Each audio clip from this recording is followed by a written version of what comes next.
सरकार के समर्थन में कंधे से कंधा मिलाकर नहीं, चट्टान की तरह खड़ा हो। 66 करोड़ स्नान जो करके आए महाकुंभ में, जिसके अंदर कोई राजपूत घाट नहीं बनाया योगी जी ने, कोई ठाकुर घाट नहीं बनाया, कोई SC ST घाट नहीं बनाया, कोई दलित घाट नहीं था, कोई घाट नहीं, सबको एक ही घाट पे स्नान करा दिया। कोई अंग्रेज आ रहा है फ्रांस से, वो भी वहीं स्नान कर रहा है। जात-पात की करो विदाई, हम सब हिंदू भाई भाई, जात-पात की करो विदाई, हम सब हिंदू भाई भाई।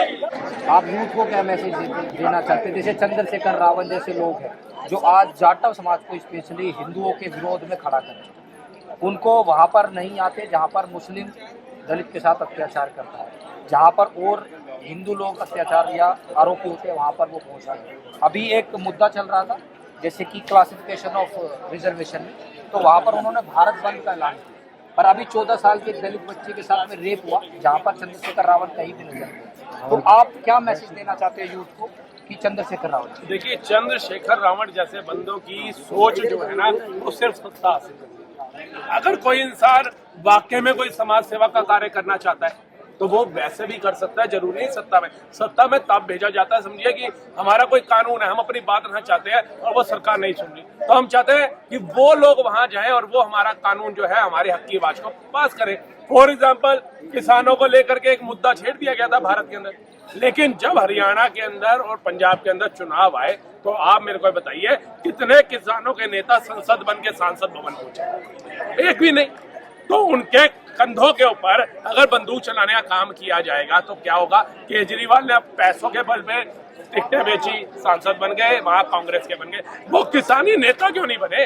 दुखी तो किसान था ना, प्रताड़ित किसान था ना, तो वो संसद भवन जाता, अपने आप अपना कानून पास कराता अपने हक का। नहीं कराया ना। इससे पता चलता है देश में मोदी का रेशो गिराने के लिए, मोदी के ऊपर कटाक्ष करने के लिए सभी पक्षी सरकार है। 26 लाइन जो एक दूसरे को चोर बोलते थे, एक दूसरे को जेल में डालने की बात करते थे, एक मोदी को हटाने के लिए सारे चोर इकट्ठे क्यों हो गए? ये हमें समझना चाहिए। हम पढ़े लिखे लोग हैं, पूरे वर्ल्ड के अंदर युवाओं का सबसे ज्यादा आबादी वाला देश है वो भारत है। कम से कम हम युवाओं को ये समझना चाहिए।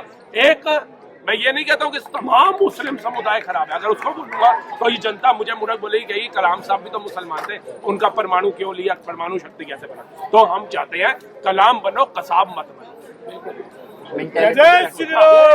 अपने बच्चे को अफसर बनाओ, अफजल मत बनाओ। अगर अफजल बनाओगे कोसा जाएगा, जगह जगह पे गालियां खाएगा। कसाब बनाओगे गालियां खाएगा। कलाम बनाओगे तो किसी नेता को आकर के बताने की जरूरत नहीं है कलाम है मेरा बेटा, वो जनता दिलों में रखेगी। उनकी कब्र पे जाने का टाइम नहीं है। वो औरंगजेब दोगला, हिंदुओं का नरसंहार करने वाला, गुरु साहिब जादव की शहादत लेने वाला, उसकी खबर के लिए नागपुर में हिंसा कर दी जाती है। बहिष्कार करो, दूसरा जो मौलाना आकर के बात करते हैं हिंदू काफिर, वो हिंदू काफिर हिंदू को नहीं बोलते, वो उन लोगों को काफिर बोलते हैं जो बुत परस्ती करते हैं, मतलब जो प्रतिमा की पूजा करते हैं।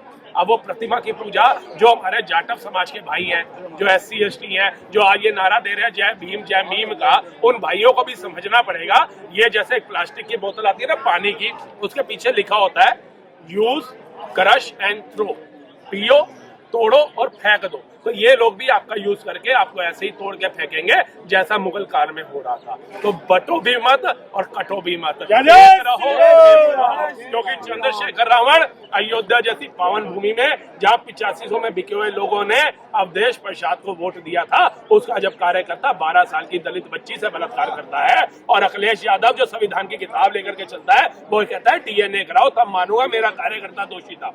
चंद्रशेखर रावण की औकात नहीं थी वहां जाके सवाल पूछ ले और दलितों का मसीहा बनता है। दलितों का मसीहा वो ही बन सकता है जो समाज कल्याण के लिए आगे आएगा, जिसके मन में कोई वो नहीं होगा मेरे पे परमात्मा की कृपा है, मुझे किसी चीज की कमी नहीं। हमारे माँ बाप ने संघर्ष किया बंटवारे के बाद, हमने उनकी भावनाओं को, उनकी विचारधारा को समझा, हम समर्थ हैं। लेकिन आज भी छुट्टी वाले दिन अपना परिवार छोड़ के यहाँ आने का उद्देश्य यही था कि हमने वो दौड़ नहीं दिखाना जो हमारे पूर्वजों ने देखा, हमारी पीढ़ी वो दौड़ना देखे, उसके लिए यहाँ आना हमारा अनिवार्य था और सरकार के कानों तक बात पहुंची थी। क्योंकि उसका एक आपको अहम पॉइंट बता देता हूँ जो आपके दर्शक भी जानना चाहेंगे कि ये सारे बेवकूफ लोग क्यों पहुंच गए जब संशोधन हो रहे हैं। उनको ये बताना चाहते हैं कि ये सारे बेवकूफ लोग नहीं है, ये सारे जागरूक लोग हैं। क्यों?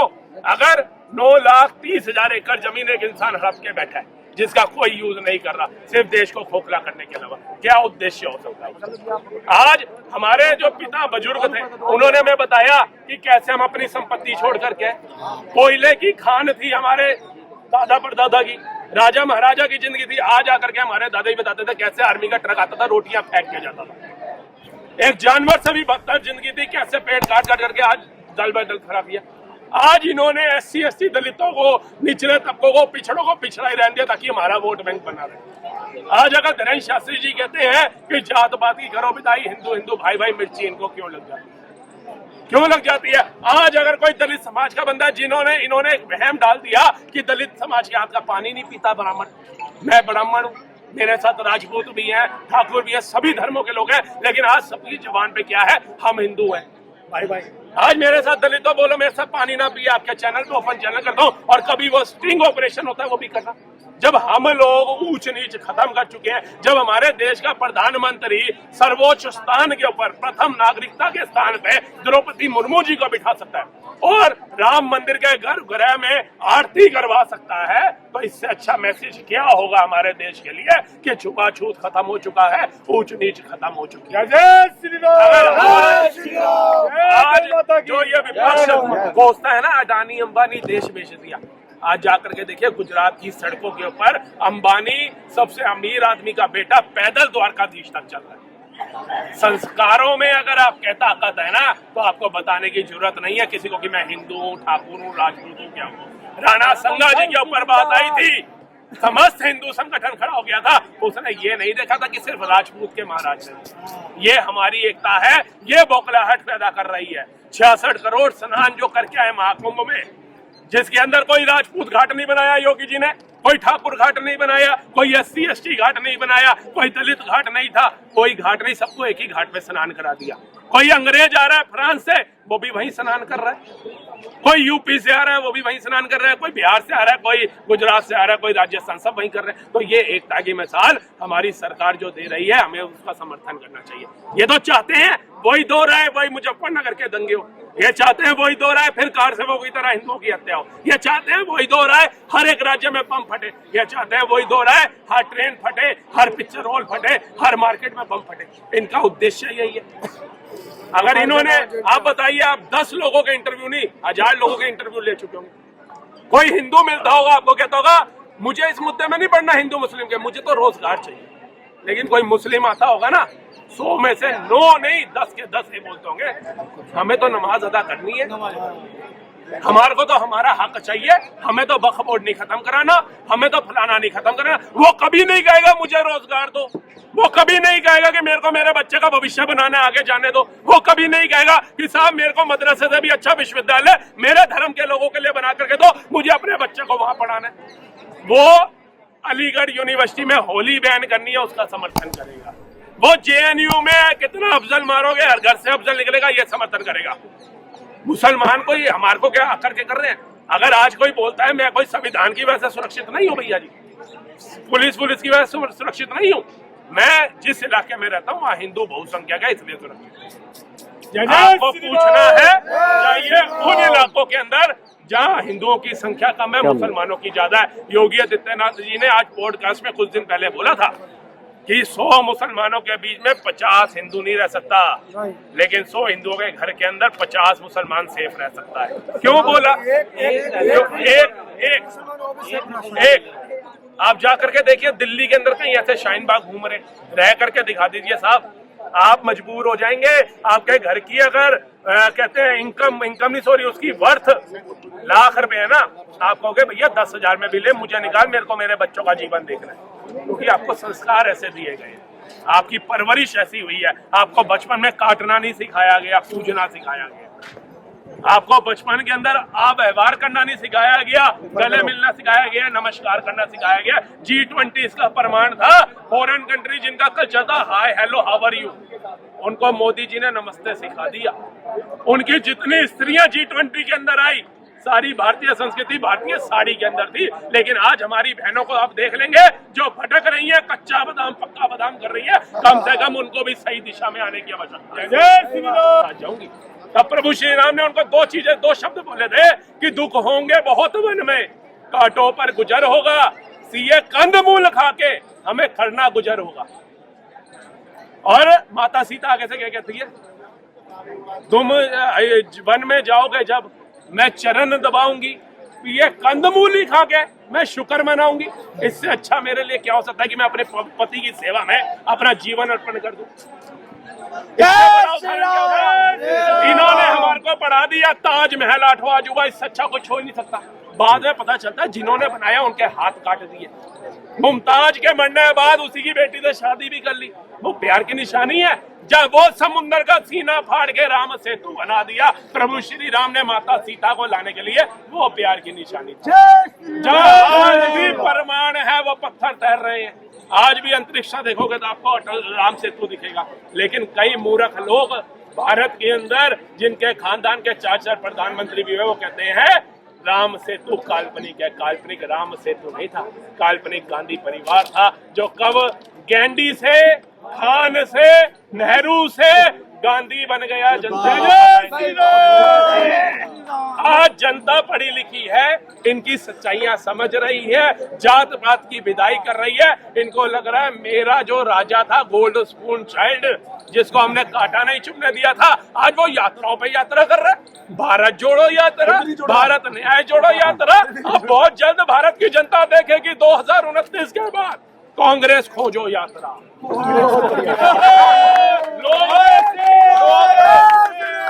लोग मंसूरी जाते हैं ना, मंसूरी में खड़ा होकर ना एक वो दूरबीन वाला होता है, कहता है आपको चाइना का बॉर्डर दिखाता हूँ। अब वो हर बंदा खरीदेगा, कहेगा ओ कांग्रेस देखते हैं कहाँ है, किधर चली गई। अगर आपने कुकर्म गलत की है तो कुकर्मों की सजा मिलेगी। हमारे सनातन धर्म में एक ही चीज बताई जाती है कि अपने कर्म अच्छे रखना, कर्मों का ही परिणाम होगा जो तुम भुगत के जाओगे। उसका भी फल स्वरूप आपको उदाहरण देता हूँ। औरंगजेब जो था ना, उसने हमारे सभी राजाओं को छल से मारा था, लेकिन जब उसकी मृत्यु आई, कैंसर, एड्स, टीबी, ये तो बीमारियां हम सुनते ना, वो उस समय इससे भी भयानक बीमारी से ग्रस्त होकर मरा था, तड़प तड़प के मरा था। आप सोचिए, ये बाबर ना अयोध्या में पैदा हुआ ना अयोध्या में मरा, फिर भी कुछ मुगल की औलादे कहते हैं बाबरी मस्जिद हमारी है, अयोध्या मंदिर कहां से। इनसे पूछो कि तुम्हारा बाप भी कभी हिंदू था, मुसलमान नहीं था। तुम्हारी मम्मी, दादी, परदादी की जब अत्याचार करना शुरू किया ना, तुम्हारा दादा पिघल गया। उसने कहा भैया मेरा खतना करा, मैं बनता हूँ मुसलमान। हमारे दादाओं परदादाओं के लिए ना शायद भगवान के रूप में महाराणा प्रताप अवतरित थे, राणा संगा अवतरित थे, छत्रपति शिवाजी अवतरित थे, गुरु तेग बहादुर अवतरित थे, गुरु गोविंद सिंह साहिब अवतरित थे, संभाजी महाराज अवतरित थे। तो कहीं ना कहीं हमारे पूर्वज बच गए और आज हम गर्व से कहते हैं हम हिंदू हैं। विवेकानंद जी ने कहा कि गर्व से हिंदू है। बना गाजा पट्टी में क्या हो रहा है, उसमें ये रो रहे हैं। इजराइल ने भी कहा था शांत रहो, आराम से बैठे रहो जैसे बैठे हो। अब उड़ता तीर लोगे तो दर्द बर्दाश्त करने के लिए भी तैयार रहना, क्योंकि योगी जी अगर तुम्हें नाम लग रहे हैं तो योगी आदित्यनाथ आएंगे। क्योंकि जब अटल जी प्रधानमंत्री थे वो भी इनको अच्छे लगते थे, कह रहे क्या कविताएं गाता रहता है अटल अटल, ये प्रधानमंत्री बनेगा। फिर अडवाणी जी का नाम आने लग गया, भैया अगला प्रधानमंत्री तो अडवाणी बने। अरे उन्होंने कहा ये तो रथ यात्रा लेकर के पहुंच गए थे, भैया इसको रहने। मोदी जी आ गए, इन्होंने कहा अरे भैया आया गुजरात। अब ये मोदी जी को हल्के में ले रहे हैं ना, अब गलती से योगी जी आ गए, ये मोदी जी की मूर्ति लगा के पूजा करेंगे। अभी तो ओम जय मोदी करते है, अब तक गाय वाला आएगा जब कहीं ना कहीं जो भी देश हित में फैसले हो रहे हैं उसको मानो। 20 कंट्रियों ने मोदी जी को सर्वोच्च सम्मान दिया है, जिसमें से 7 कट्टर इस्लामिक कंट्री हैं। अब तुम उन कट्टर इस्लामिक कंट्रियों से ज्यादा पढ़े लिखे हो जो तलवार की नोक पे सलवार पहन ली है। तो थोड़ी अपनी बुद्धि लगाओ, अपने बच्चों को आगे ले जाओ, अफसर बने, इंजीनियर बने, कम से कम वो बम बनाए भारत के हित के लिए, फाड़ने के लिए नहीं। वो ट्रेनें बनाए, ट्रेनें उड़ाए नहीं, वो प्लेन बनाए, प्लेन उड़ाए नहीं, फाड़े नहीं उनको। तो अपने देश का, अपने इस्लाम का नाम रोशन करो। इन दोगले नेताओं की बातों में मत आओ। ओबीसी के बच्चे आज कहाँ पढ़ रहे हैं, जाके पता करो। कोई दंगे में आया थप्पड़ खाने, तुम्हारे ही जा रहे। फिर कहते तो हाय टांग टूट गई, हाय पैर टूट गया, तुम्हारा सब कुछ टूटेगा। हमारा क्यों नहीं टूटता? हमारे को कोई नहीं कहता नेता आकर के ये मोदी योगी पे आरोप लगाते हैं। समस्त हिंदू संगठन खड़ा है, कितनों ने पत्थर उठाया आज तक, कितनों ने सेना और पुलिस को मारा, इनमें से तो कोई नहीं मारता। ये ताकत उनमें कहाँ से आती है? मनबुद्धि लोग हैं जिन्होंने सोच दिया हमने निगम पार्षद चुना है। उनको ये नहीं पता प्रधानमंत्री का दायित्व क्या होता है। उसको इंटरनेशनल मुद्दे भी देखने हैं, और हमारे देश के अंदर आप देखोगे तो जिनको कुर्सी नहीं मिल रही उनके अंदर इतनी बौखलाहट है। कभी किसानों को बिठाते हैं, कभी पहलवानों को बिठाते हैं, कभी SC ST को बिठाएंगे, कभी दलितों को, कभी पिछड़ों को बिठाएंगे, कभी कहीं पे दंगा कराएंगे, कभी कहीं का दंगा कराएंगे। उनको ये है हमें सत्ता मिले।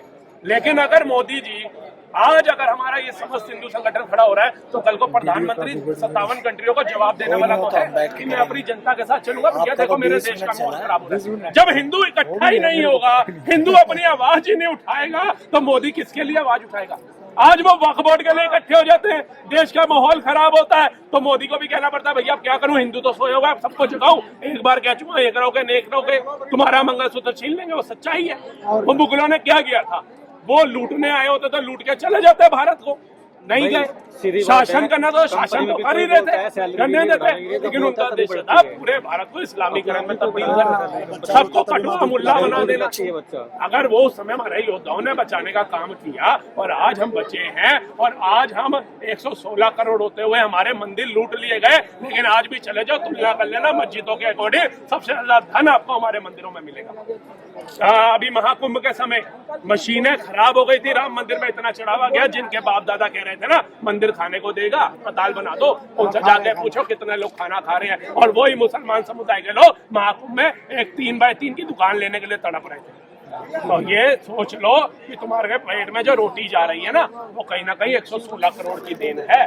तो जैसे अभी ये प्रदर्शन चल रहा है, अगर मान लीजिए वक्फ बोर्ड खत्म हो जाता तो 9.5 लाख एकड़ जमीन के आसपास जमीन है जो इन्होंने कब्जा की हुई है, वो जमीन वापस मिलते तो आप क्या चाहते हो? जमीन का क्या यूज?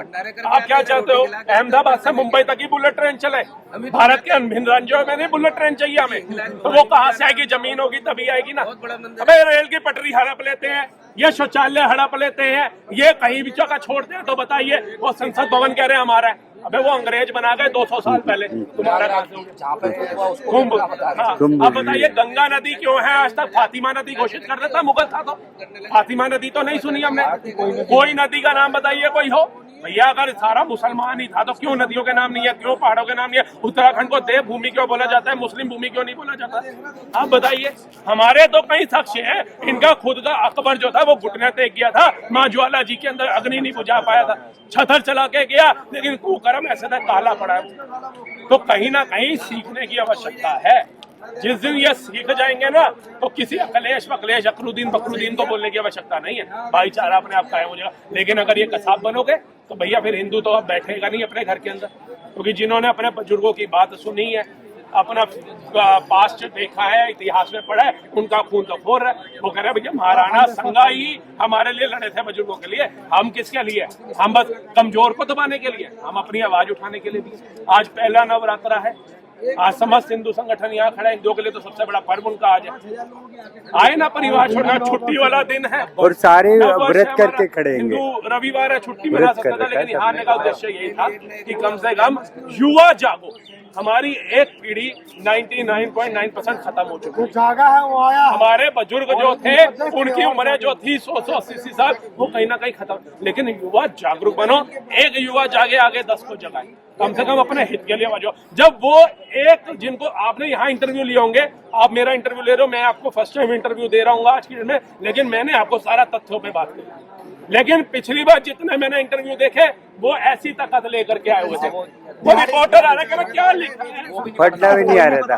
लिखा क्या है? यार हमको नहीं पता तो आगे अब ये बताइए जिनको ये नहीं पता वो क्या देश का फ्यूचर बनेंगे?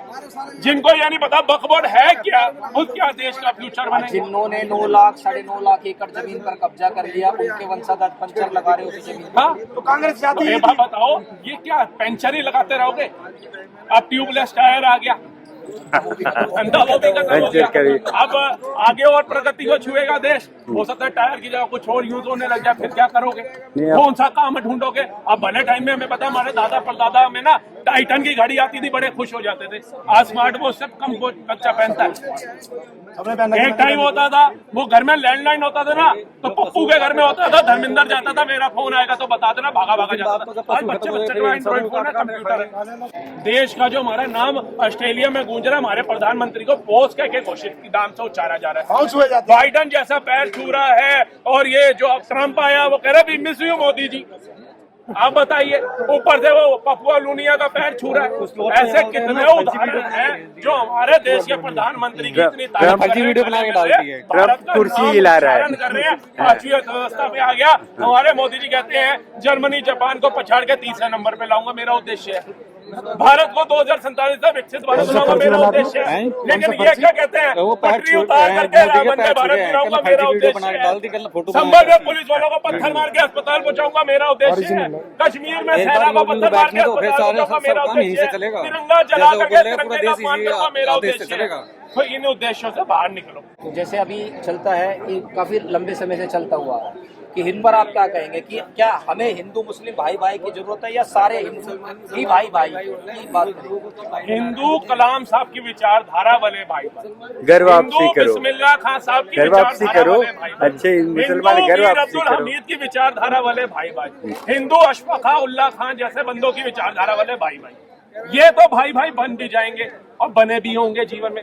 लेकिन जिनके उद्देश्य आगजनी हो, जिनका उद्देश्य ये हो वो हिजबुल्लाह मारा जाए कहाँ, फिलिस्तीन गाजा में, और उसके पूर्वज यहाँ बैठ के छातियां पीट रहे हो, जिनको ये नहीं पता हो कि अपने परिवार को कैसे सक्षम करना है, लेकिन ईंट उठा करके 500 रुपए में बाहर निकल जाए, उनका कभी भाई नहीं हो सकता। वो वाकई में एक बंदे ने कहा था अपने बहन के भाई बन जाओ तो बढ़िया बात है, हमारे भाई मत बनो। हमारे भाई बन के हमारी गर्दन काटोगे, हमें अपनी गर्दन तब कटवानी है जब हमारे सनातन धर्म पे बात आएगी, लेकिन सो की काट के गर्दन कटवानी भी पड़ी तो सबको मारने की क्षमता रखते हैं। ऐसा नहीं है कि आर्मी आ रही है, पुलिस आ रही है, वेट करेंगे, नहीं। सरकार आपको राइट देती है, संविधान आपको राइट देता है, सेल्फ डिफेंस में मारना भी पड़े तो मारना है और सनातन के लिए पुरजोर होकर आवाज उठा रहा है और जल्द ही वक्फ बोर्ड खत्म होने की खबर भी आप तक हम जरूर पहुंचाएंगे। जय हिंद, जय श्री राम। गौ माता की जय, गौ माता की जय, जय श्री राम। ओम नमः पार्वती पते।